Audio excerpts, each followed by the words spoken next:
Amen. Praise the Lord. Hallelujah. Ya, fa'atalu fa'atu li nei vai ngole afiafi. Ya, ili mamalu sa tātou ainga.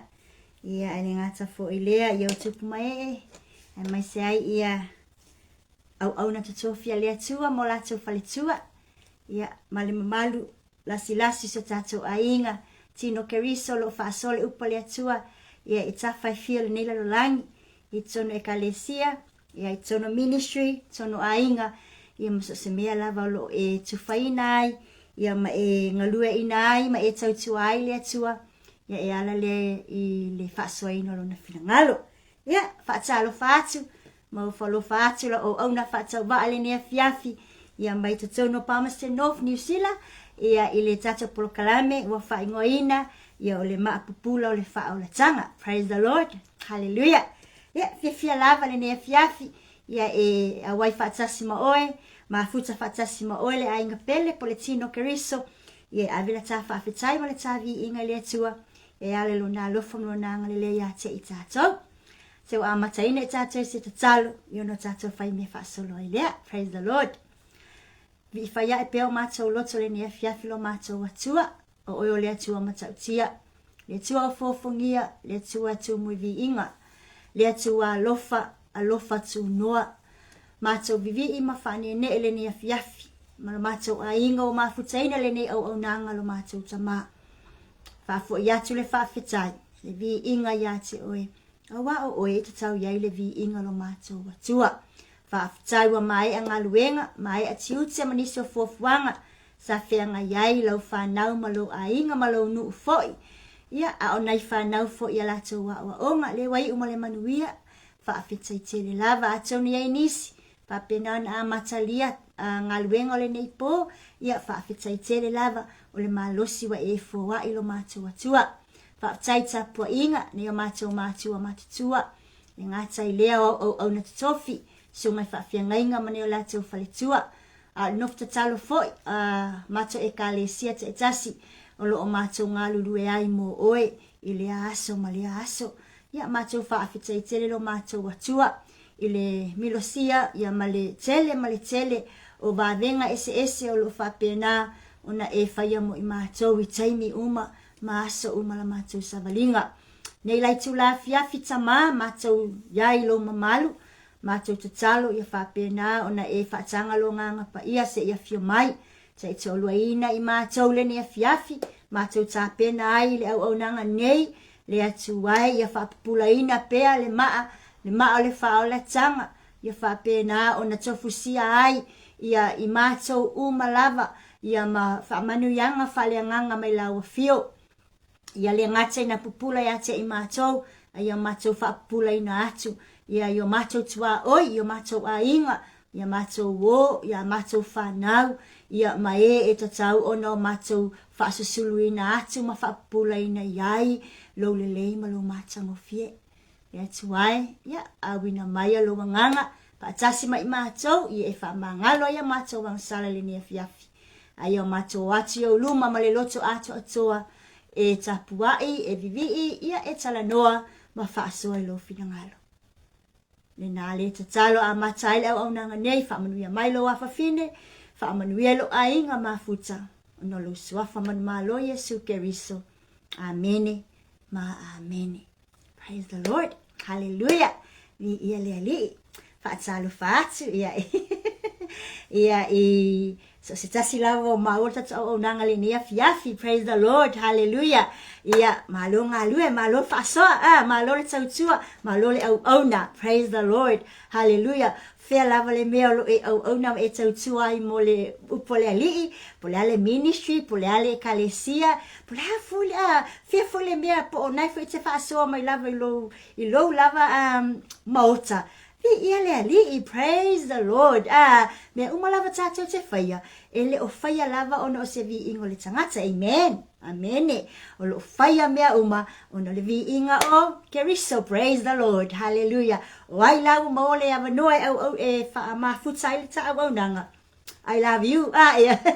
Swafalo Yesu Keriso. Ia mwhaino o whaiatua I love you. Ia te oia ni a fia. Ia te iloa. Na whatua mai a ngā luenga nisi. Ia nisi fo ia tonu naua a ngā iatu. Ia nisi mo le sifi po. Ia awa a mata fo I ona ngā solo mai le fale isi wa mai al sifi au. Ia o nisi. Te iloa sata pua. Ia le ne yaso a toa. Amene. Ma lo tatalo. Ma lo lava le unsai. Ne tato matua matutua. Praise the Lord. Vi ia le li o no o tou. Whaatai tau le tatalo. Whaatai le tapuai. Liu whasa mua foi lele. E le si le tai ilo le tapuai. Sa patita oto lava fe pole ne. Yaso la oto tapua inga. Ia le wa whapiena nei umonu vi ai au nanga. O ngā luenga. O ngā whanau. Ia maso se mea sa tato iai. Praise the Lord. Hallelujah. Ia tina. Wa le tatu te iai le tapenanga. O le vai o le asasao tina. Ye lumana inei. Yo Taylor whatever nga ready se vai ole eyelash ole lipstick yo me foi pe vale lima and everything must go already mama Mama, ia, e whaleilau tau loto, mata pena whalelei launga, ia malau siwa ili asasa, ina ia matua i tango e whawhia ta maa whaleanganga ia, maseu whanau ia, tau iai, lei o le tina, pe tau iai, le tau o le tina ia, whai foi i tina foi vaenga lai ke wa, nei tina foi ke wa, o fiu whakadikali se manera po se tupe whaatau se mea ai ma se vai. Don't worry, ile si ile anga mea ile tapena o le loto ia. Pile ia se ofu fou pile ia se ofu fou e ofu la sosa ai fou wale loto oka Kua plus tatou e tina a leifuni se vai fou te tangua oi fa se vai fou oi ia ke kangua oi ko polisi se vai a fai ke lo ba kua ia se vai sa ia alai ma ko le ia mo foka launga mama ngua se ko apa ia ka mai wash ia sekia le la tati le special se e ringo malenia fiafi Tailo le ile ta au nanga le pe ona ya ai se actual special praise the Lord hallelujah vi ia le ali glory hallelujah Lord praise the Lord ya ta ti special te mana o etse yo we te mana o te siva melenia fiafi ya ona ta fa solo le ta au nanga praise the Lord ya ile upole atua ia pe ona chacho ia le ya ia on sai mai se toka muka aku ka ko musika praise the Lord hallelujah Jesus glory Jesus yeah hi my beautiful sister Paletiwa Fatsala matamu miss you so much thank you hi brother Jay Ali from Maapupula, my God bless. Praise the Lord. Hallelujah. Yeah. Special ayam pia le pia. Avelo biinga le tua. Yeah, lau siba. Lau mo la val tsai nga biinga na ta pena. Gostol mea ya. Praise the Lord.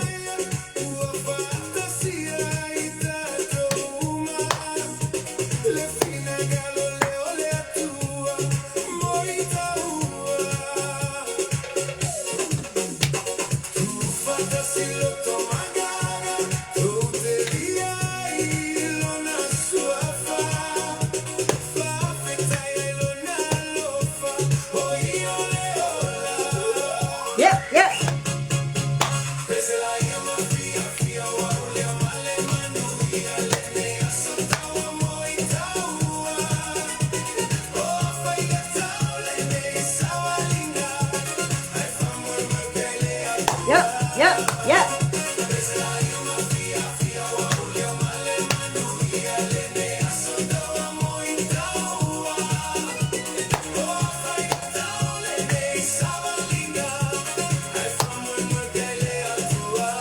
Praise the Lord, glory.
Praise the Lord. Hallelujah. Glory.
Praise the Lord. Hallelujah. Glory.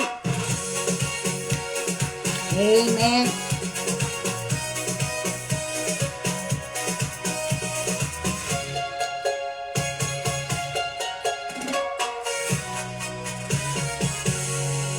Glory, Jesus. Hallelujah. Yes. Praise the Lord.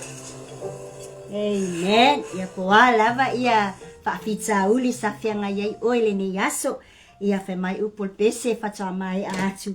Ia ai lava se mea whai ngatai le li. Amene. Hallelujah.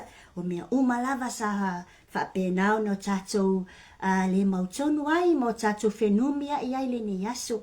Lai se mea o toe whapenao no toe whenumia ia le li. E whamanino uma le atua mea uma. Ma ia au mai e ilunga le fia ma le oli o tatou loto. Ia pe a whai lea e o ngā tusa le futia ma le umele. I pola lea upa pe a whai lea e o ngā tusa lava le tatou ngalue. Ia mo tatou manatu. Ia atua ma le fina ngalo le atua. Ia praise the Lord. Hallelujah. Ia o te iloa. La tatou pa solo atu ia sina upu e ina ai tatou le ni afi. Ai moa ia o whaafitai atu, ia waunanga matango fie, ia ili ngata i se tatou ainga, me le ola fau, alofa tunoa i Samoa, ia le talo te inga le sunga le whaafianga inga, por whai evangelia, ia Reverend Fiu Walesi, ma whalitua ia Hana Walesi, ia mase tatou e kalesia, sunga ia au kuso, ia maise nai whalitua, i o tina, ia o ao, ia mawhai launga uma, o lo whapena on au na mai se tatou ainga, vi ia le alii, ma lo lava le tautua, ia e whainga tate le taimi o lo a mata ile ngā luenga, ia eva aia pea le fia pea, ma le aise whaalongolongo tinga, ia mamole atoa le whaafetai tele lava, ia au nanga matango fie, ia i taimi umalo to au na mai ai, may God bless you all, ia foa i pele malosi le tino, ia whaasilisili lava, ia le whaunga le atua, ia wale whaasoa ino lo na finangalo, ia whatalo fo i le tuangane ia J. Jimmy Brown, ma le tato au nanga le whaasoa whaleanganga, ia mai tatono Samoa, ia manisi fo i ne tato whaasoa o lo whapenana, share mai, whaafetai tele mo le au nanga brother, whamanuia tele le atua mo oe, ia tua maa watu le malosi, ma le whaunga le atua mo oe. Ia wha pena una o mai fole wha talofa, se tato ainga messengers of peace and love of God, ia malo lava le onsai, malo fo i le tautua, ia malo fo le tapu ma le nofo tatalo, whamanuia tele le atua. Se tato ainga Global TV, ia, ia le ali, i whaatai ate lo fionga whaatonu, se unga whaafengainga ia Pastor Mikael Bretta, whaapea fo i whaletua ia Sarah, Daniel Bretta, ia le ngata i lea, ia o whaatalofa, whaatai ate fo ia i sunga whaafengainga ta i tasi mana i lato whaletua, ia maso o se tasi lava o ti a kono, whai a ongol tala le lei, o lo lato whaasoina le upu le tata o aunanga, vi ia le ali, praise the Lord, whaatai tele lava le tufa, ma lo le sa ili le ali. Ia o mai lau whaafetai, ia i ministry ta i tasi malava, le mawhaina o ta ua umoi ngua o tato ministry, le maola, le vai whaatafe, running with fire, manisi lava ua ngalo ia te au ia ngone stato ministry ia lo sila fia le li fa afetai tele lava le sa ili le li fa tai le fa soa malo lava tai mi uma ia ai atu le o malo lo lava le fa so ina lo pole atua malo lava li ia le li ona o jo fa tu ma wina fa unga le atua ia ma fa pena fa malo si pea ia mole ngaluenga. Praise the Lord. Ia hallelujah. Wai fai wa mafuta mai lunga tato platform le ne fiafi a wale maua atu lo suafa ia o te fatalo fai ate o e mo fafita atu ia ilau mafuta mai. Ai o se fe au mo i tato le ne fiafi. Praise the Lord. E so atu ai ia o nanga mata ngo fio le ne yaso le ngata mai lo tato a inga a ministry te tasi peo na o ta ua. Praise the Lord. Hallelujah. Ia tau na o so atu ia ma fili atu pea le ta upenga faalia nganga ini e whapena ia ona tele ni ia pe tele ni nganga ia whapena no tato manu maloina ia wali fina ngalo le tua. Ma wala tato whaasoa i le tusia le e soto ia le ta upu e tolu fai upu e wha ia o te fia whaonga ina ma o se tala foi ua lauiloa ia mua tele foi na whaasoa ina lo tato ne mamalu ala ufasoa ia e mai se lava ia sunga fafia ngainga ia wao ia mai o fapena ona iai le me alofa le atua le fasoa ina lo na fina ngalo ia e tau lava ina ia tue famanatu ia tue famalosia ai ia i tatou uma le ai ngole atua ia e maneia foi o se famalosi foi lea e famalosi ai ia i tutono tatou a inga ia malingaluenga o lo ngalua ile tangata lava ia mole atua tangata lava ia mole ali. Praise the Lord. Hallelujah. Ole fa mauti no ina lea ile tangata po le alo tatou fa tau va po le alo tatou vai e iai lava le vala au le atua ia te itaua God still called the unqualified unqualified po o tangata fo i o whapena ona whai mai wale taulia tulo tangata ia whapea nisi wale manongi tulo o tangata ia po o ia whapea nisi wale amana ia pe ua vai but whai mai le whiau lewa momoli mo tatou le nea fiafi God still e tu mau pea, ma e faa wau pea, le vala au ale atua, e vala au wai i tātou e whaima au auna. Praise the Lord. Hallelujah. Ile e sotole, tolo num ta upu e wha, le la whaitawina pea mo i tātou, wha pele whaitawina. Wa sila fia le ali i ua awheane ia e mai mua. Ona vala au mai leo le atua, ia te ia, nei totono le la au talatala. Ua feta lai mai. Mose. Praise the Lord. Amen. Hallelujah. Ua vala au. Whamai. Ua sila fia le alii. Ua afe. Ua sila fia le alii. Ua aluane iai. Ua sila fia le alii. Ua fia mai moa Mose. Whamai. Ona vala au loa lea. Ole sila fia le alii. Ole tangata.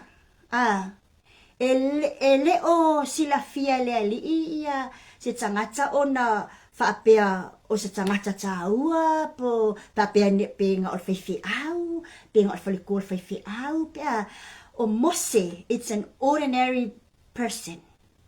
Amen. Hallelujah. Regards his post i kokongo le whanaunga Israel elu ma le community o loo iai but atu o mai Mose le tatou no fonga. He's an ordinary person. Praise the Lord. O mea lai whaia Mose. O mea whaina e whai tatou whaia. Amene.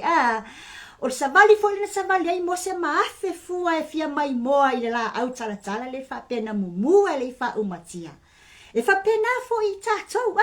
Tatou te wa ai alo se mea fōu se aso. Po se taimi. Ka ke fio o iai wa ai. Ka ke fia afe iai. So se vai panoa lava ka ke savavali mata afea. E sila fia uma le alii. Praise the Lord. Hallelujah. Le alai whai mai. Ina ua sila fia le alii wa afe Mose mai moa. Wala au loa. Wala au loa le ngua Mose. Praise the Lord. Hallelujah. But when I reflect upon Mose at the burning bush, o laka reflect po laka va ai aku ia le afe le ngafe Mose. Ngafe mai moa. So I do not see a confident hero in there. Praise the Lord. Tatele o va aya ni yanga ase tangata tau malosi po se tangata loto toa ma le afe le na afe ai. O le afe a Mose le na afe ai is just to have a look. Praise the Lord. Hallelujah. Praise the Lord. Hallelujah. Ai atato tilo nila iai ile loto lua amene o manatu sayate ia. Pea tato fai tawa I pea mo tato tilo ile fai upu se fulutasi. Fai mai, mana tua lo wala au iai le atua Mose. Fai mai fai upu se fulutasi. Fai mai fai upu se fulu, fai mai. O te awina atu o ia Farao. Ina ia e au mailo nuu o Israel, ele whanaunga Israel, mai e kupito. O le wala au le ngoa, tuu iai ma le task, pe tuu iai ma le ngaluenga. Le ngaluenga lea, whai mai, ina ia e au mai lo nuu o le whanaunga Israel, mai e kupito, ai muwai whaai loa e lea li I whaapea, o te awina atu oi. Wala au le ngoa, tau le fe au, tau male resource fa o ngai fa ye le fe au. Amen. Hallelujah. A fai male fa upa se fulutasi. O na fa yatu le o Mose le atua, o ai e a unei. O te alu atua ia Farao. Ma au mai ale whanaunga Israel, elu mai e kupito. There, whaamanino ai, ia te I tātou. He is not a confident hero. Amen. Whai mai, o ai ea, o te alu atu ai, ia Farao. Ma au mai le whanaunga, a Israel, elu mai e kupito. He is not confident I le ingoa Farao. Ele toa le loto ina ua tau le ingoa Farao. Ele I toa le loto ina ua tau mai ai kupito. Ele I toa le loto e mamau le mele la whailanga misiona. And that is why I said, when I reflect upon Mose at the burning bush, I do not see a confident hero in him. Praise the Lord. Hallelujah. O te loa fo I ola wa ai fo ile na iai. Well, ia ese lava o tatou langona. Praise the Lord. Hallelujah. Later, ina ua uma o na tali ile atua. Later on, he confessed. Pesa ia tau tino le mea ngā lei o ngā whaamataali ile atua. Longa whengumi ai. Po le mea na leni wheta na whaamataali le atua. Lona le mautonu. Ma lona le awai. O se upu whaingofie. Lona le anga waa. Praise the Lord. Awa o le whai mai o iau. But he was called by God. Ai koe kari o iau. O ke alu ai ia Farao I ai kupito. Praise the Lord. Hallelujah. Kako aile iai. And then later on, ile e soto e whalo na whai upa se fulu. Whai mai. So whai tau pia mo e tātou. Whai mai whai upa se fulu le e soto e wha. Whai mai. Ona whai atu leo Mose le ali. E alofa le ali e. O hao. O le tangata le iloa whai launga. Talua na mua. Maona pōnei. O e whetalai mai ai lau au ona. Whai mai Mose. Ua le matala la ungutu. Ua le matala fo ilo lo whaiwa. Here, leo makua I confirm ai ate I tātou. E sa oa. O le mele ngā famous le la au. Just to go to have a look.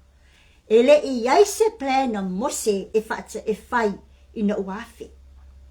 But o le waainga lea, sa wa ai Mose I le la au talatala na mua le I wha umatia. o se vaainga e maofai.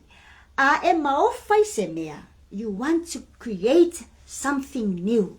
A e maofai se mea. E ke manga o taste. E ke manga o ke fia iloa. E ke manga o e ke iai. E ke manga o e ke ini ai totonu. E ke manga o e ke awai iai. E ke manga o e ke anga waa iai. Praise the Lord. E ke manga o e ke entitled ai. E ke manga o e qualify ai oi. Whenever ka koe wa ai engi mea maofa. O ko ingala mona na. But leo ka koe ai Mose. Wa maofa i lewa ai le la au e mumu ai le fa umatia. But there is no capability inside him.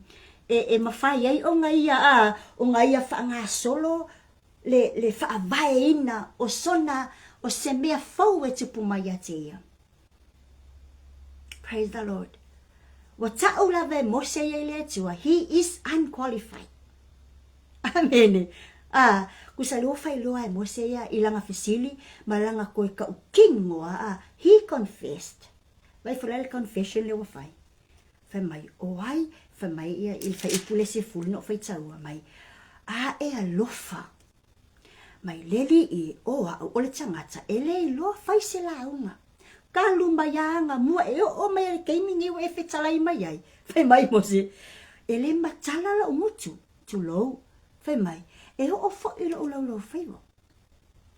Praise the Lord. Hallelujah. Vi ia leli. So, Mose, fa manino matautino, he is not capable. Fai mai e leanga waa. Fai mai Mose ke leanga waa. So le wa faaliali anga ia, he fell exposed. Wa faaliali anga ia, wale fainga nga. Wale mafainga nga wa faaliali. No, ke le fainga walu. Ai alofa le li e. Ba ole le ali, ai alofa. Ke le fainga walu. Ele ma fainga walu ke le anga faa. Praise the Lord. Hallelujah. But yet, kakova ai nge iai, Olevala awaleli, he wants to push Mose to do something. Lala leo levala au. Olo o ye mga o mia Mose. Olo o ye mga o mia se kangaka. Olo o nga ole yele nga luenga. There is a job. There is a mission. So God need one of us. God need Mose to do this. Praise the Lord. Hallelujah. Au le tali o Mose. Ua whaailo pe ua whaailo lele e Mose. God, e alofa. Koe au leanga va le mea lenga. Lo ungutu. E le I matala. E o whalolo favor. Praise the Lord. Kako ki kilo Kako ki kilo le tali na ave ia le atua. Ia Mose na tai le whanaunga Israelu, ma o se tangata ua matua wa tele me le leiwa ia whaia I totonu le whanaunga Israelu ma mea uma. But, kakawa ai ia na tali. O le wala au o ia, but wakule leanga waa ma le malonga ma whaaliali ko ialo na tangata. But, o le tali ale atua na ave iai, praise the Lord, hallelujah. Ele I respond le atua ia Mose inga ia ngai pea le self-esteem le o Mose ku ilalo. Amen. Ele I tali le atua ia Mose, o le tali le atua le sa ave ia Mose le fai upu se fululua. Fa pe fai upu se fululua le sa upu le tolu. Fai mai le atua. Praise the Lord. Hallelujah. Ia le. O te ia te oe lava. O lenei fo I le whaailonga ia te oi. Ua ou au wina atu oi. Pe au maile nuu mai ai kupito. So te au na atu I le alii. I le nei maunga. Praise the Lord. Hallelujah. Ki nganga whai mai Mose I le atua. Ke le anga waa, ele I makaralo o nguku, ke le ilau ngā kalunga o wola. Le atu wae, alofa mai, ele I makala malo ulau favor se upu. E ui lava inga kala ma expose Mose na ia, ma faali umbonga vai ngai le ali. Ai le respond. Ele I respond le atua ia Mose va pe ia okay la Mose. Mole le. A fai o le meanga nga yei oi. Ye me mo ke mi ke aluai. Ele fa pe atu le atua oi ia. Saula malolo I foi ile.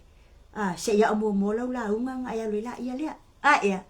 Ele iai ma se kama fai o le atua e una ile self esteem la ia Mose ku ilalo. Praise the Lord. Nale mina tama fai ele atua e unai. Praise the Lord. Hallelujah. Saya tama fai unai Mose I langona lona awai yo. I langona Mose le presence o le atua. Praise the Lord. Hallelujah.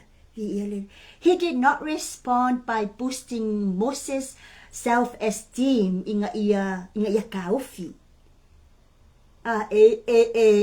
Ui lava inga wa umanga la umbaya Mose ile atua nga vai vainga. Inga ifa ape inga ia kaufi ile atua awangi au maya se tofinga ya teia po se ngaluenga ape Mose balabala u ke fa ya fa ape lang ke le lo la unga ke le lo kaukala ke le foi sembea lang ke le lo foi sembea. But ele fa amuta ele atua ingale le lo e Mose fa sembea respond le atua ile ka uya Mose e mama olo e yai lo mamalu Mose alu malo mamalu. Praise the Lord. Fa lo motase le tale le lina ave yai o te yate o e lava. Praise the Lord. Certainly I will be with you. Amen. Praise the Lord. Pole yale unqualified o langona sa ya Mose. Ele ifo ile atua. Ele ifa amuta ina le atua leo langa tau mafai ma leo langa o Mose. Sa faali ya Mose o te yate oi. Praise the Lord. Hallelujah. O le vala au le sa vala au le atua ya Mose au le au malfanunga ai kupito. Ele ifa avai ina le vala au le atua na ave ya Mose ona o le tomai o Mose. Po o sona lelei, po o sona atamai, po o sona mata lelei to tono le ainga, ma to tono le whala potonga, ma to tono le nuu, po o sona tino lelei, ma po o sona tino malosi, po o sona au lelei, ma umalava characteristics, e te whamatalaina ile tangata. So, the calling of God was never grounded in Moses' ability.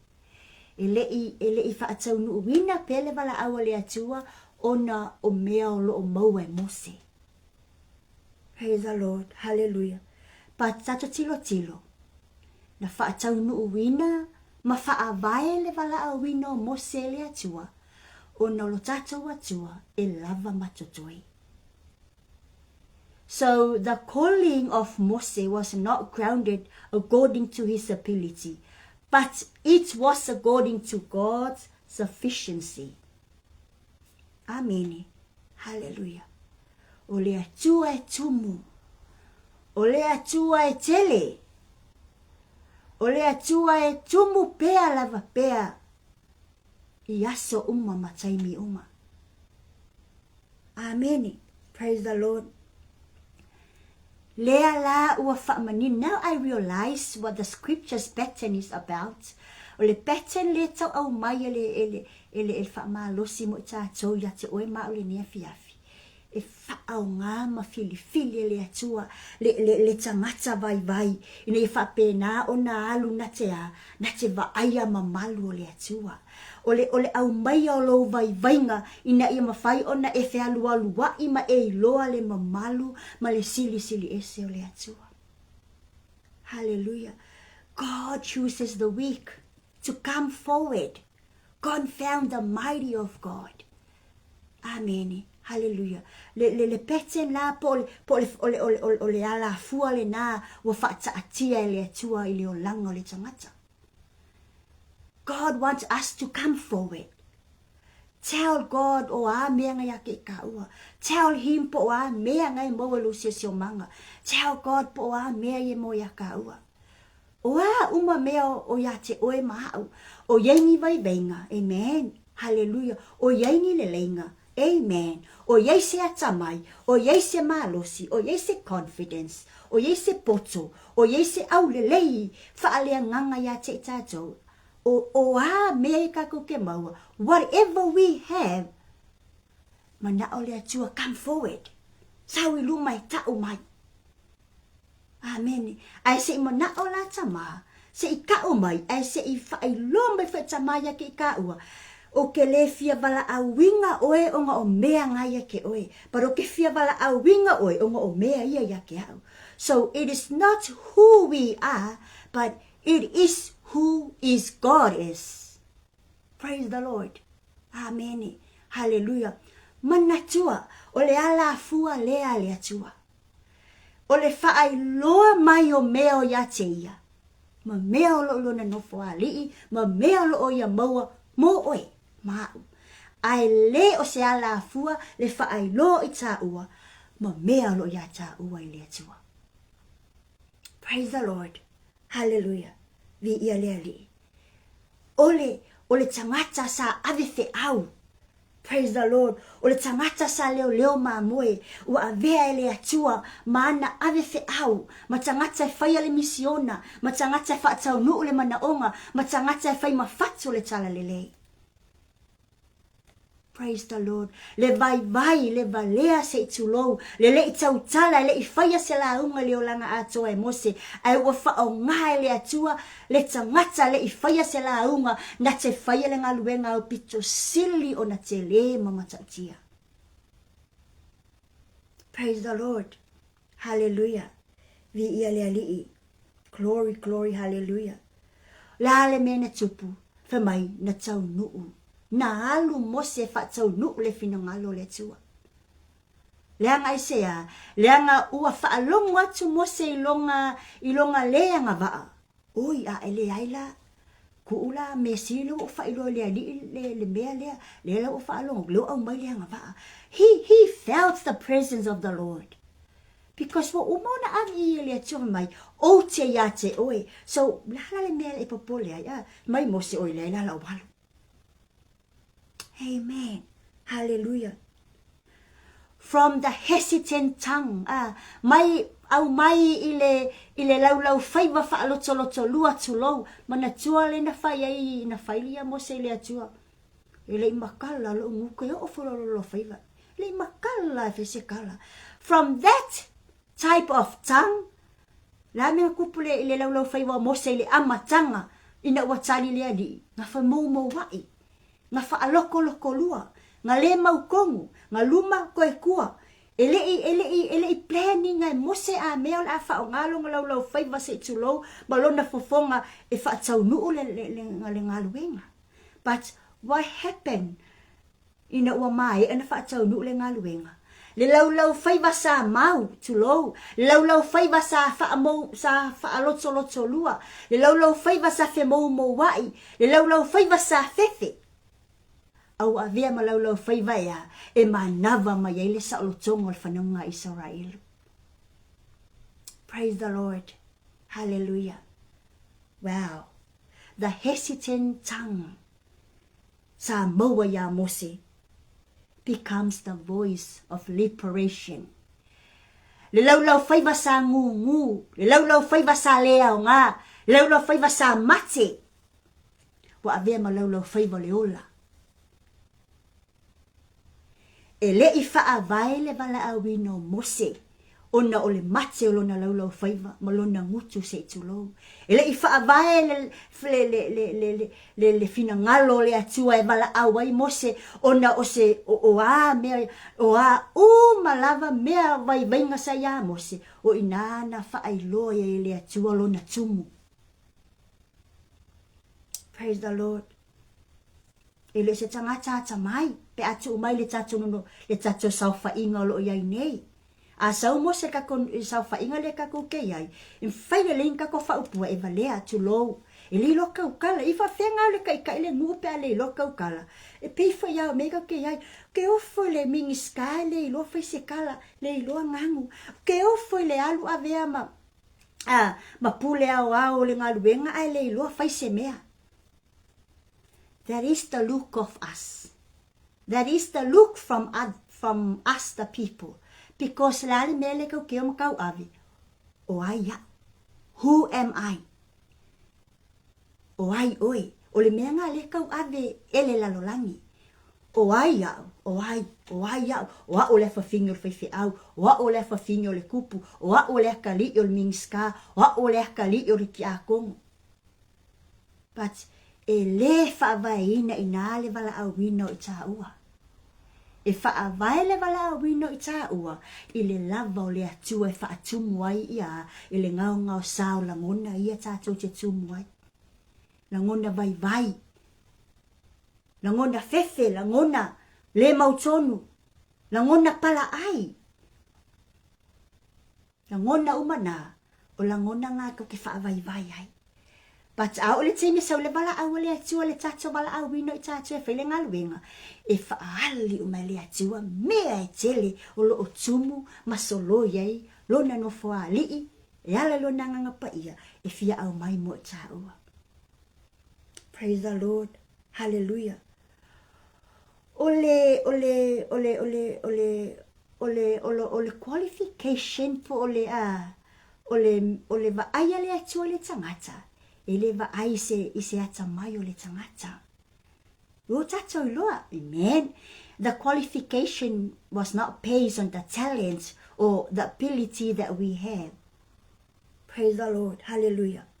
But it will be based on the obedience of us towards the calling. O le au maingo le wala au le atua. Ele ngata na whaavae i le lava ma le tele o le ano ai le lofa tu no le atua le fia momoli mai ai mana o fo itama ia sau i fafo ia te tatou le usitai mana o tamai la langa mo le usitai wa leva na moe mana o tamai la langa mo i fafo le usitai ma le mataala wa leva va ai metama wa kaku fa pa ye wa kaku le ko ke faile mea amen wa kaku le popole wa kaku ngofa wa kaku ngofa mga o le sawa o le mangwia but mana tua o le loto le wa umanga ave o mai le atua mea o ma ka ke o mai fafo. Praise the Lord. So au si tai le loto. Amen. Pole ale valea tulo pole ale vai pole ale le lava. Ai a fai o lo tumule o si tai te tono le loto le tangata. E vala au la valea tua I lau au nanga. E fai lava leanga o leo si tai le loto. Leanga le tali tono le tumu le atua. Say amen that God is sufficient. Say amen that our God is always sufficient for us. Amen. Hallelujah. Glory, hallelujah. Praise the Lord. How many times that we say that we're not ready. Kele ikula. But we always say, I'm not ready, God. I'm not ready. Maybe call me again tomorrow. Why not call me again next year? Why not give me a break for now and give me a call next time? We often do that. Amen. Hallelujah. It's a ilo ya oi. I'll experience for isata ola maya. If a penga. Ka ke whaalongo loa la a whaingi mea le lot tu lo ka ke loa la ako whika I ka whai ke ia leo waka le alu ke alu whale excuse. We made a lot of excuses because la kau ke whiwhi mai e la le mawhai o ka lau lo whaivang kau ka kala whai mai la le mawhai o tā ngutu o na tau tatala. God wants to let us know that He got more. E open ayo kako nutu se tulo. Life you na uta mai fa ilo me kako. Se sau le kelele me I evacuate fa kala yo e. Le kelele me I me mai le nganga le atua. Amen. Praise the Lord. Hallelujah. So Mana ia ole mea leo au mai mo tātou le ni afi praise the Lord. Do not say that I am not capable. Do not ever say that I am not worthy. Do not ever say that I am not ready. Le ala vale taimi e musumusuina I tātou le anganga ma vala au ai le atua ia te ta ua ta te tūla I ta te oi fea ma fea whaile ngā luenga po le ala vale ngā luenga au me le atua e wha tūla I ta ua ta te oi whai au ke ki kilo ka ngakala I o au ke ki kilo le ngu ulela e alu iai. Amen. Praise the Lord. Langa ngā ka o glofa rao ya mose a maka ngā keke ko inga. Ka wak mahai ku pito le ngu umakua inga o mea le ya ngalai ku kupuai.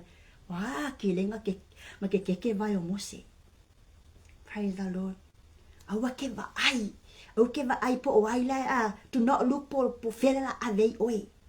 Just believe in yourself. Believe in God. Trust yourself that God has enough for us. E avei ka ue whakaungu ulia ngā luenga, malia ngā luenga, malia wala au winga. Au fo I ka ko ke wa aia kulo fo I wapua wala au winga ka ue ave ole lau lokula ngale lua ma ka whale. Ngā whapela ia lea, I'm not ready. I'm not capable. I'm not worthy. Au olo ke wa aia ku ngale kasir ma ka whale o pe lua pe kolu. E le kai la vai pa soa pe amat peleki. Whataita inga whapela ia lea, so I'm not going. Pe whapea. Val au mo le vai ngana lenga se val au pe fia ke fia lu sa mo e fa me alu ko nga ngu vo ia ngar ko lu ko lu ainga fa alo fa lo ka le le tua tama fa nga val au ko vai ngana le o ia e se o le ska sa nga val au me le kia praise the Lord hallelujah ia le li lo ainga au le fe fu le va ainga I fafo yo o fafo yo fafuia e kamanga ngari ila maya si fa ai ko kongu ai ko kongu si awa ke ai ko le le mai yo fafo ma le pele anga mai pe au le anga pe au le nga fe fu ai le mai fi ai just go deep go deep langa ke ilo o nga po nga I mea nga fa ali mai fafo ai ata pena le atua totonu nga vele ia pe ko lua ai nga pe lua ai nga ngala e alu e ke au ngai e longo inga pe silia kulo silia ko mangwe lo vai ngai ko sfu fa ko sfu limo inga ya fa ko fo ya praise the Lord hallelujah vi ya le ali so ole sili lu itau mo ita ua awangi ni sili nge ka ua pe wa ka qualified praise the Lord hallelujah awangi sili nge ka ua pe are we qualified to do this? Are we ready to do this? Are we worthy? E faile mele, aungi ka ko fesili ngeli fesili nga, aungi ka fa kali au mai o ka manga ongali ko inga manga ole, are we qualified? Can we go?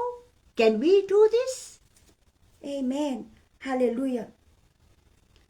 Faile fesili fo ilele lo ma fau. Na wala au mai le tua. Ua wala au mai e le tua. Ua whaasoa mai e le atua lo na finangalo. Wait for that question. Kako whaakali le fesili nga. Ua wala au mai le atua. But do not wait for the question. Are we qualified for this? Can we go to do this? Can we go to face those people? Awole fefe, awole le para ai loko ia, awole fefe vale fuama, but whaakali le taimi e wala awa le atua ia te oi. Whaatali le taimi i le si fufonga le atua e wala au mai e lo ingoa. Le tula i lea, alu e tau le atua a e lofo ia, tama a whaapea me tama sau kia ki whaia o ngai olele. Vasenga lale. Se tama ele o maths se tama ko ule lo pola le kali o fa popo le pe fa popo le se lau mo le se lau. Do not worry, do not afraid, do not be scared. Langa o le ke va ai la ai mama o ngumela ai le va ai ilea pe ua vala au po wa yaiso vala au wing ua ia so ka wala au winga. Al fisili ngā kaunga whai sau whangau. Wai esi ka ko mea o ngā wa whai mole ali. Wai esi ka ko wala au winga mole ali. Are we doing something for God? Wa wala au mai ele atoia ka ko. Waki whape aku i rau whangau. Ma kaung ka ko wo pele ai. Tika kor kau sanga lea. Se ko kele ka ngaka i o ka ko wo. Se kele ngi mea ai ka ko wo. Do not wait for that. You whakali kali le kei me wala au wa ile atua. Praise the Lord. Hallelujah. Li ia lea li. Seo a inga i le ne afi. Pa ai ile ngalu wenga le sa wala au ile atua ya mosi. Le ngalu mosi au mai eku piko. Ngalu le ngu baka ko fika ya. Wani makwane o fai mosi. Ta ma se lofa ki lo fai very makala se kale kau kala ku mai. Lolo peng makala lolo fai wa mosi kala ngau ko lang kenge. Se alu la le mai se mo tsa ta. Mai ai lofa ile makala ku lo fai wa ile makala ko lo ngu ku. Ala le mele ngaku. Alu aku ngu au mai eku picho ya. Alu aku ngu au mai Israel ave esse mai eku picho ya vai. Ele ma ila mose ya ka fika ku ya. Amen. Hallelujah. Li ali fa pena male ave esse acho tacho wa masala ele tua. Amen. Hallelujah. Kele ka ko ngasala le ko ke ngu Kele kako eroi ko ke le ko ke shara pai mai le atua. Praise the Lord. Ika ilo ya o ko ya fa ngai ke minga ka ke shara pa fa ngai ka eras fo ngai fa ya le ta u le atua ai fa mai fa penga mala senga minga e mose Israel. Alwa ko ngu ave se mai Israel mai ai ku piko kele. Mai ya farao sawa. Mai kula fongo makwa maka ukia farao ala kon ngu ave ese mai ia Israel fa penga mala ve senga mai felia tua nga salang ka ko faia so many errors so many sins ka ko faia fa penga mala ve ese le tua me ya ka ko me leanga me kinga me sa fefe ai. Amen. Hallelujah. Praise the Lord. Li ali ui la basa whaalongo inga e mose longa ngu inga vai kaimi mano whaalongo inga e mose longa le kaulia whapea mose ki le kalawhia ngai i le qualify ya ule sevens lea me mose le ai ke le kolengi ke le qualify le ngā au si vai e koe le au kole ke le o kingo au lela au mai au baku ma au le le ai ma vei but that can mai from that's unqualified lami nga kupuai nga fao ka alwa kwa kama lo la ku sentale ku sanga muso ya nga pala ai loko nga pala ai le va ia ku kingo nga ka o me lo farao pala ai nga ka o me lo ku picho pala ai. Amen.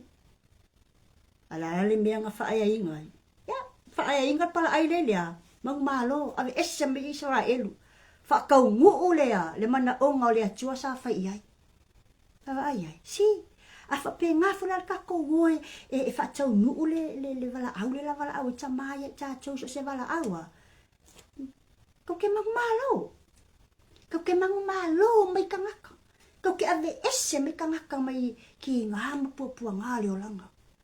Amen. E ma fai ke lenga ko fai pe ku ese pala ai loto ya ku ese le fefe vale ku ese lo fa pala lo pa yem lo fai mai ya lu ke le fai ngo fai ya ke le ya ka lo farao ye le ai la ye ma ko le fia pupula ya farao ko fefe ya farao ka lo ku piko le ngu le ang ngale ngu nga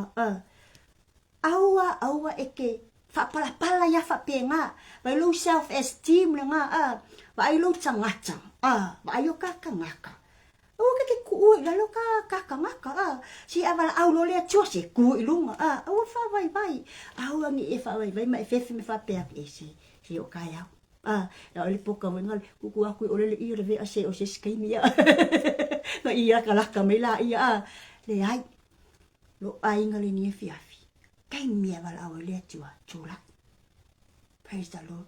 Le lopo la yai o se nganga e manguma loe oe. Lopo yai o se kangaka lo mga o mi al fi ai mai ya oe ke lo ko e mai ngai e faaolataga. Amen. Hallelujah. Le ala va ya mo se nga fe mo se le ngu e alu. Me ngala le mo se singa ngofo. Mai o mai sala e lua e ka ilo ya pe ngi se singa nga le fi ya mo se nga va ai mai ya la ku malo mo se.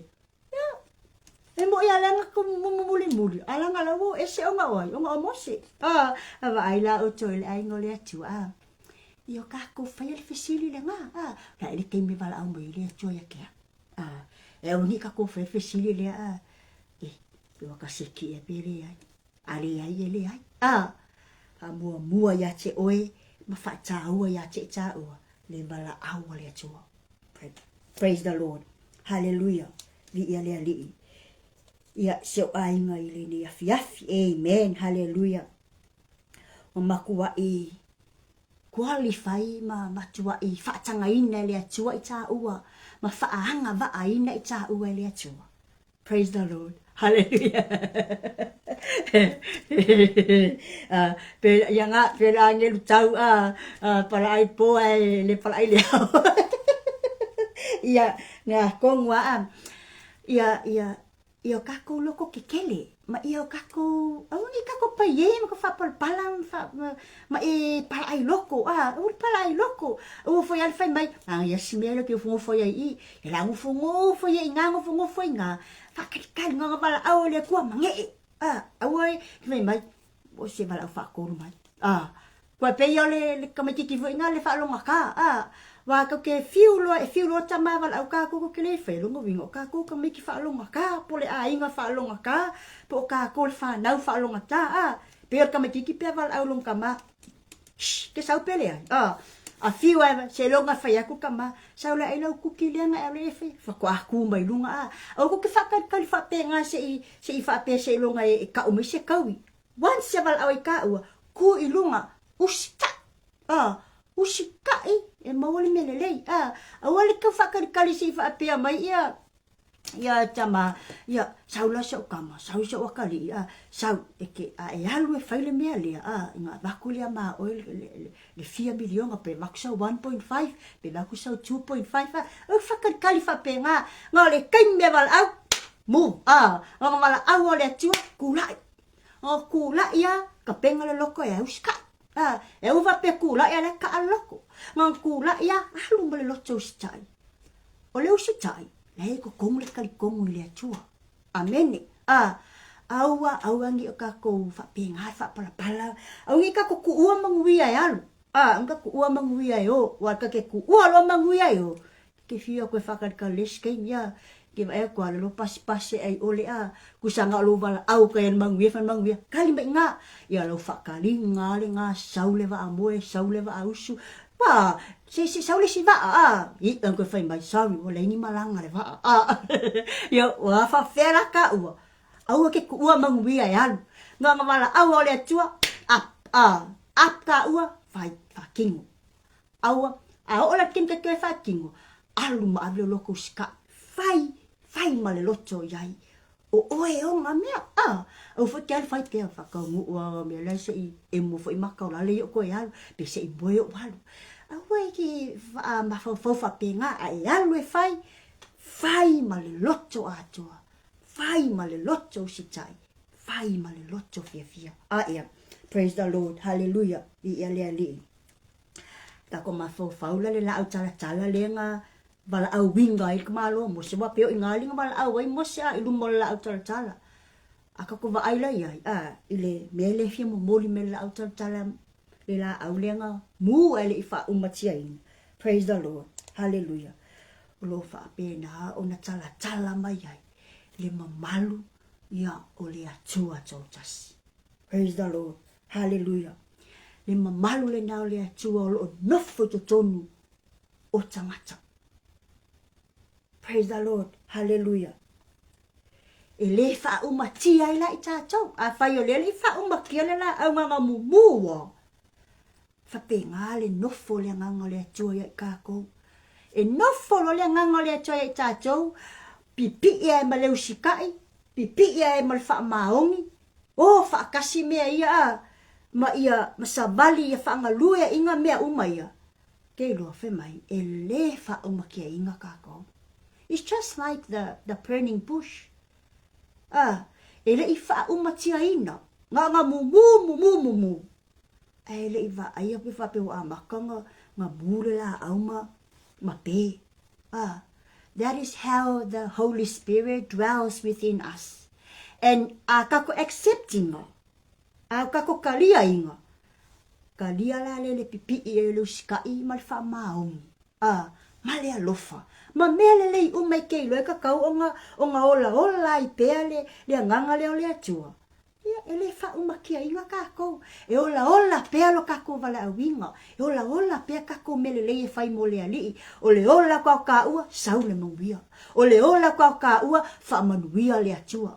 Nga le ngaka le ka ua, ai flow wakule mea I lalo I kako wha ngauma kako a inga. Po ai lava ngai ke kakalo ai wha manuia le atua. E flow le mercy o le atua. I so o se kasi. Pe awha pea, e a maka mai a oe mau. Lea savala au ia le atua. Amen. Praise the Lord. Ia so ainga le nia fiafi. Hallelujah. Auangi I kako koe whaango fifa wasenga le kako wala au winga o ngau kako waiwainga. Do not measure our goalings by our weakness. Angi whapea ke le alu. Ke le alu le pasi la skosi. O ke le alu le pasi la English. O ke le alu le pasi la geography. O ke le alu le pasi la mka upulea. Do not underestimate you. Aua le underestimating a oe. Lango le wala aua le atua. E le o wha moe ke le atua ya oe. Mau. O lai lava matotoe le atua. E le sebe wha me le atua. O lai manga o le atua. Wha o ngā I tā ua. Ai si wha o ngā ma iai le tele ma le tumu la ia te ia. So do not measure our goalings because of our weakness. Amen. Hallelujah. Praise the Lord. Mi ia le ali. But ia o kako fua lo tato bala awina. I le lava o le atua. Fela le mea la ngonai. E le tangata le lava o le atua. Fa atua. Praise the Lord. Hallelujah. Kako fua lo tato wala awina.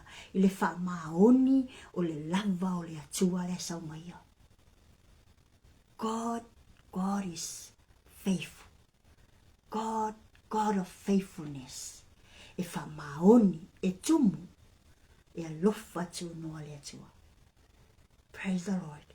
Hallelujah. A wala au le atua, e le ngata ina. When he goes, he equips us. Tai mea wala au le atua, pipi ima yai maa.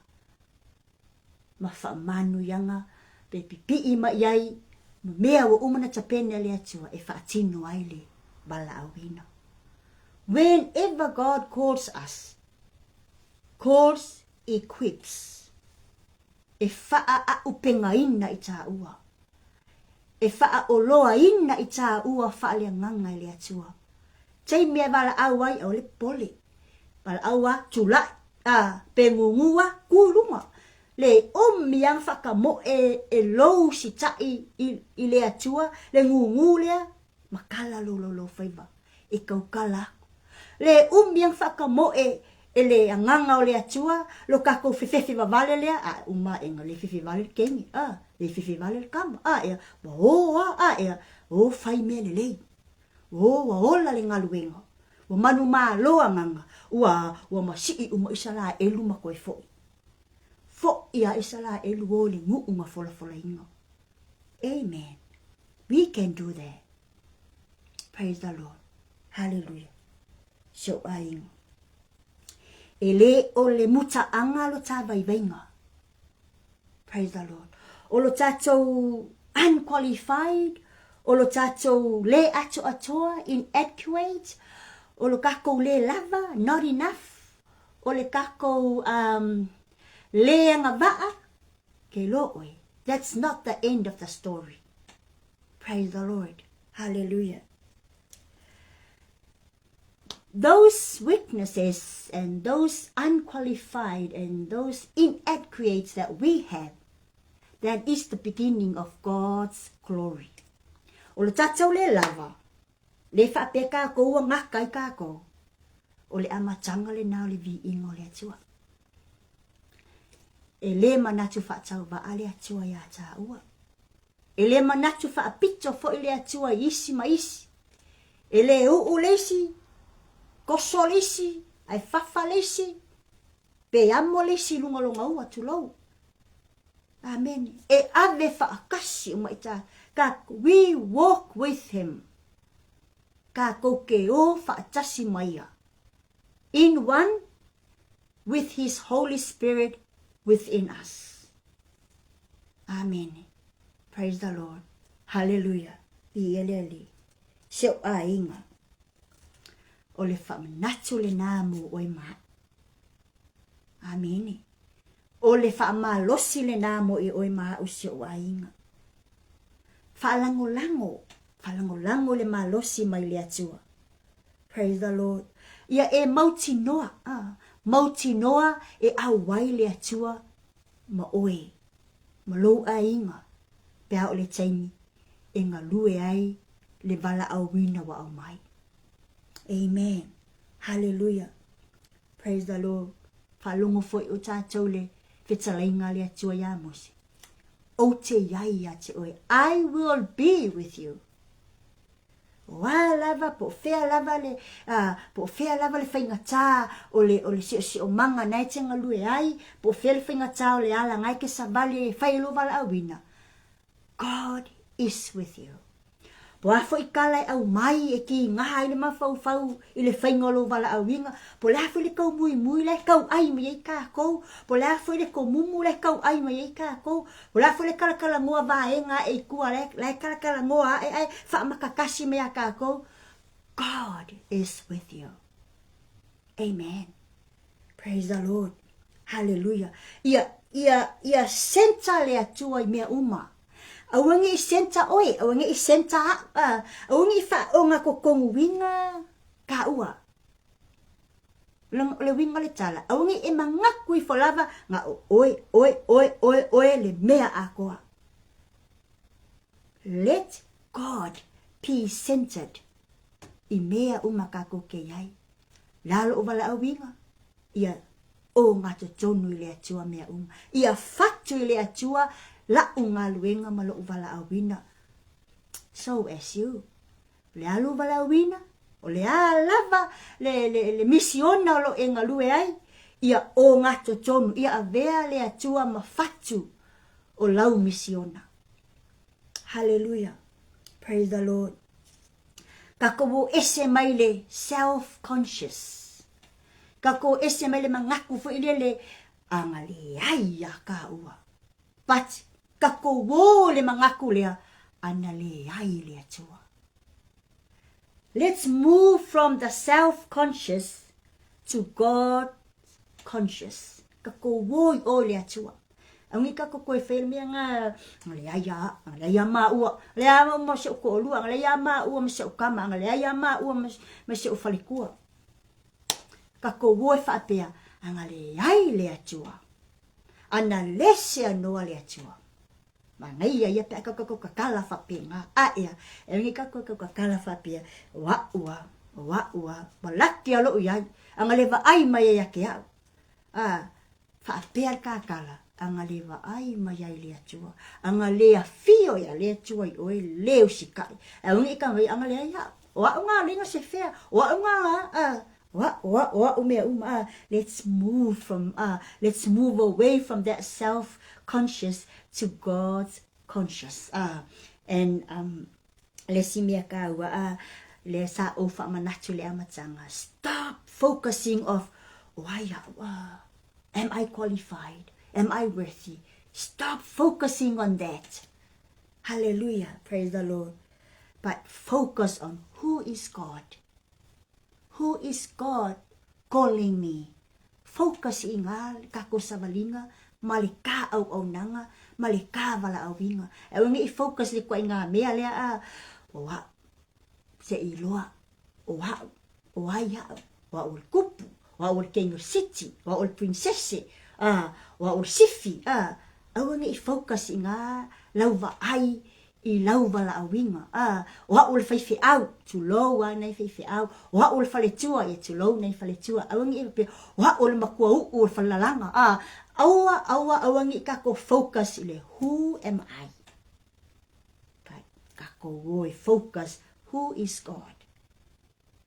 God is the one who calls us to do this and to do that. Yes, so ingat na sa fasole ni yafi. Praise the Lord. Hallelujah. Encourage each other to stop looking at our weakness. Famalosi ako, famalosi mai. Awa ka kay maayo ka ko vaivainga. So inga, do not stop looking at our weaknesses only. Ifa ai me le ya tina ai le vala awina. Alanga le fai mai ia le tato matua le nia fia. Pole lava le taulia ma le anga maa ma le ngungu ma le lo tau tala se upu e tau tala tuai. E still e ai le vala awa le tua ya tuai. Amen. Hallelujah. Yeah. Na le tato fa soa se uainga ia fa pena. Ono tato salia le upo le atua le nia fia. Ia fa pena ona tato mawai ia se mafutanga ma se au nanga ia ile atua fia. Ia ele ngata ile ia fatu mawina pe yo tato tangata that ole tato bala awina. Ole bala awina mai le atua. Ile se bala awina mai le fifi au. Ia ile se bala awina mai le fale tua le fifi au. Ile se bala awina mai le matayo le ainga. Amen. Ole bala awina, it is a calling from God.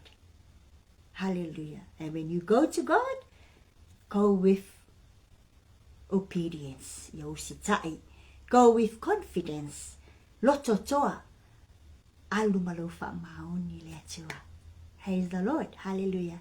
Le nale ta fasole ni fiafi se ainga famanuia telele atua I fofuanga tole ni fiafi wa fo inisi por kalame so mai ia po laso atayao famanuia le atua ale ni fiafi faso foina lo tato ainga pele fa wina tato sita talo tato fama mai ile fa tai tele tamale ni fiafi mai ale au nanga nei ia fatu mawina pelo mamalu malu sili ese yo macho talia ina le tai me tavala au mai yo macho fai lo fo ya te oe me malava ya te macho ni fa pena una fa ngalue le vala awina la e vala awina I macho awa e sila fia o macho tangata ya fa ali mai lo tumu lo macho watua ya I macho yo macho mawali lo te usita ya fa moi lo nganga e fa ya lo finangalo Famanuia ainga mafuta le ne fiafi. Famanuia lo macho au nanga nei. Famanuia ni au nanga le aso so mai. Famanuia I ministry ta tasi o malava. O macho ainga. Famanuia sa mua atoa lo macho watua. Ona oe wa macho tatalo le ne fiafi. Amen. Amen.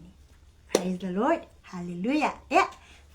Tele lava so ainga le mafuta mai thank you la sunga fa fianga pasta nanai li Pastor Mike beautiful Fratio Sarah thank you so much ali wai lava wo leta wola te suafa family ali atua Pastor Tita thank you so much God bless hallelujah yeah so ba ayatu tatu pesele po okay yeah tatu le ne fia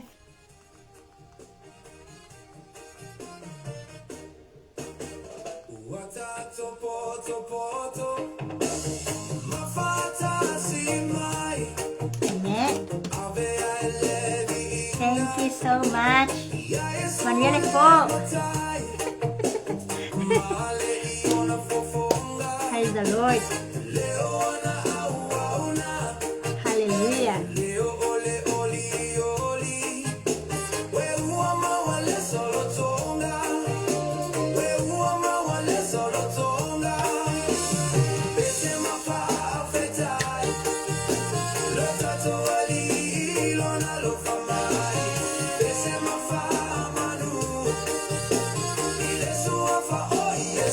Amen.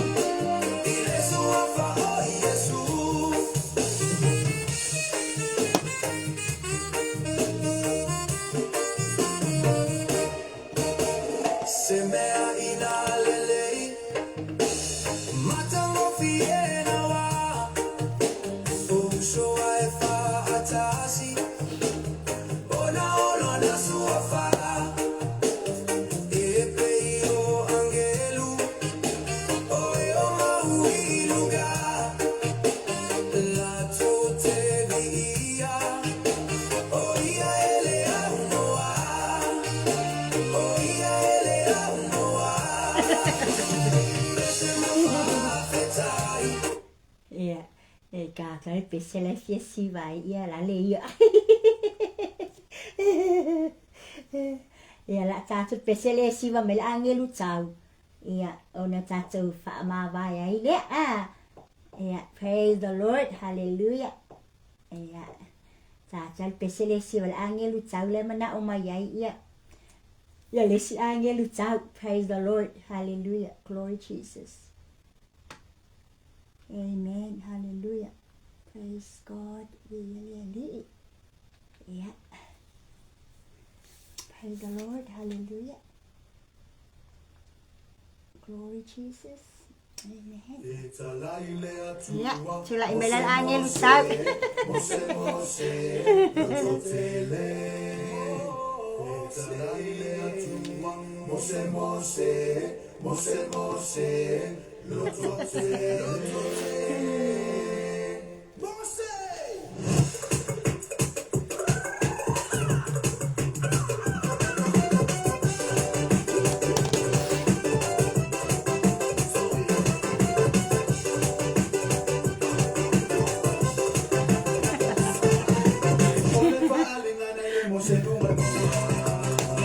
Ya, Malaya.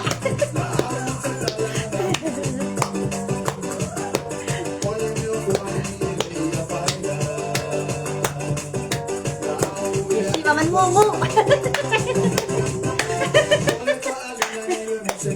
Ya. Ya.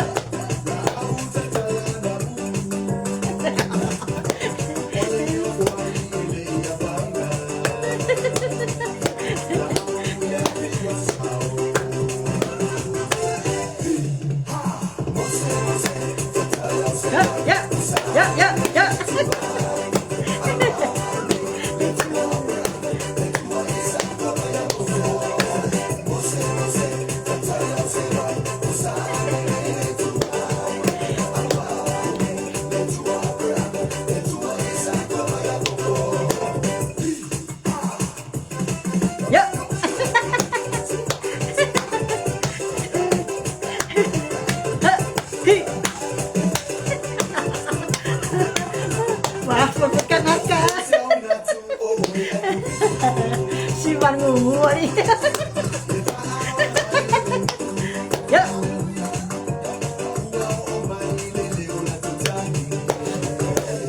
Cái nis ka na ka.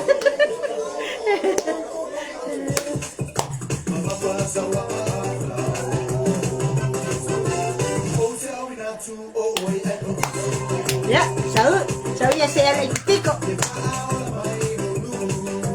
Busca emotion. Ang saya ko pico gadget me. Ya, ngalop ka ngis ka nga.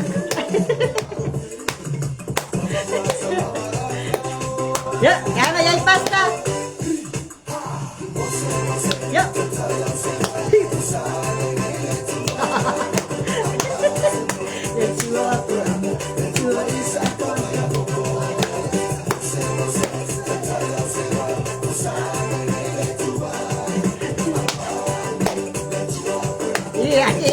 Iya. Si Van ngumuson, si Van pasta Michael ipira ko si vamos. Si